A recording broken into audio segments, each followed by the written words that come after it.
Billy Bob asked me when we were off the air, he said, what is a libertarian? Define it a little bit better. And I don't want to spend a lot of time on it on this show, but in a nutshell, a true libertarian says, look, do what you want. As long as you're not hurting someone else, do what you want.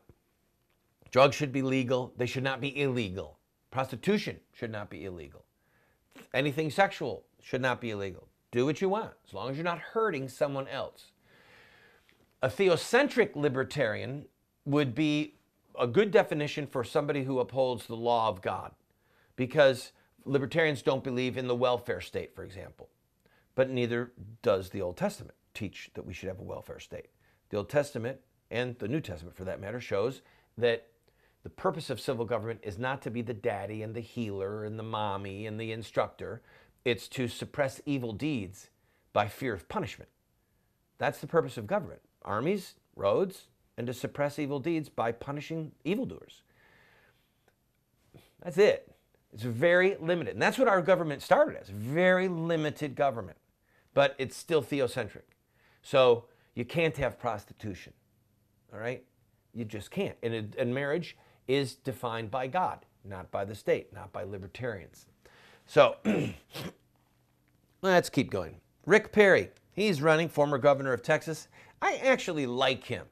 I really do. And I think that he'd probably make a good president. He says he's pro-life. He has done things when he was governor. He helped to choke out a lot of these freestanding abortion mills. He refused to back down. And the establishment doesn't like him. And he's currently indicted for keeping his word that he was going to not fund a certain county if a prosecutor was still there. The details are eluding me. My teleprompter broke. But anyway, Rick Perry is still in, former governor of Texas. Marco Rubio. I don't know. I don't like his voice. He sounds like a kid. You know what I mean?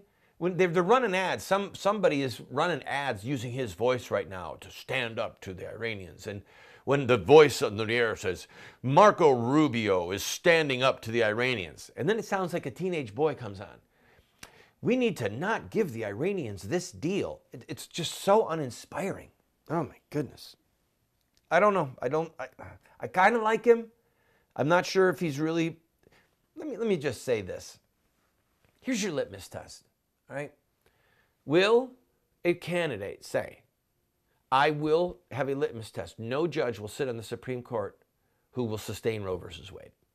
That's it. Will you overturn Roe, and will you overturn Obergefell? That's it. And if he'll say it publicly, then he's got the spine. And then he'll have the right enemies. Ooh. A man is known by the enemies he keeps. Rick Santorum. I like him. He tries a little too hard to equivocate. He tries a little too hard to be too nice. He's passionate. He's a true believer. He's a good man. I think he'd make a good president. Let's look at the last two. Scott Walker. From what I know about him, I like him. He says he's pro-life. He stood up to the unions. He stood up to the establishment. Are we in the third or fourth segment? Okay. He seems to be a good guy, and his wife wants there to be same-sex marriage, and he doesn't. He said we need a constitutional amendment to have marriage between a man and a woman. So at least he's saying that. I wish he'd say that we should impeach these judges. Most of the establishment are saying they don't have the constitutional authority to do this. Well, then impeach them. I mean, do your job. Have some guts. Would you have some backbone? Get rid of them. Bring in articles of impeachment. Because right now you're bowing your knees to them like they're a bunch of gods up there, like they're an oligarchy.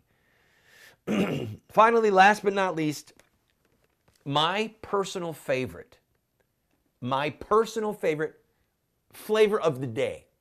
I'm going to tell you after this break.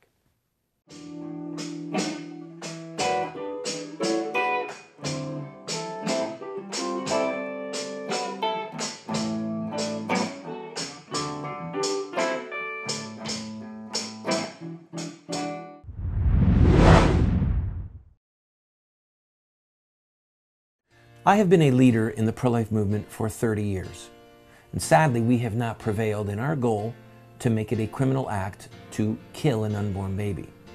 There's reasons why we have failed. I wrote this book, A Humble Plea, to Catholic bishops, to evangelical clergy, and to lay people, explaining where we went wrong and what we have to do to prevail. We've made this available as a PDF online for free. I encourage you to go and download your own copy.